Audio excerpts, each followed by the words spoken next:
Alright guys, in this video I'm going to show you how to actually connect your HP pen to your laptop. It's actually really easy and fast. So you want to actually, basically we're going to be pairing the pen with the laptop via Bluetooth. So what you're going to do is press and hold the top button here for about 3 seconds.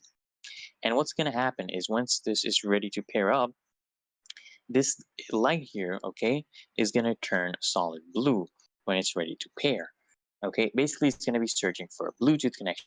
So what we're going to do in our Windows, we want to search for and open settings right here. Let me show you just how you can do that. Just right click on your task manager, then just click on settings right there to actually open settings. Then what you want to do, guys, is you want to click on devices. Click on this option right here, and then we want to add a Bluetooth or other device. Okay, just click on Bluetooth, and it's going to be looking for Bluetooth devices. Just click on this, and then once it searches up the devices that have Bluetooth enabled, they're close by, and they're discoverable, just click on this option, HP pen. If it's a tilt pen, whatever pen it is, you can click on that right there.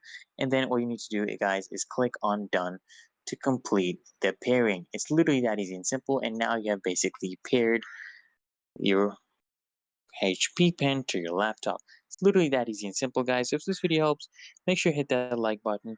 Comment down below if you're still having trouble. Until next time, guys, make sure to subscribe to Find Your Solution so I can see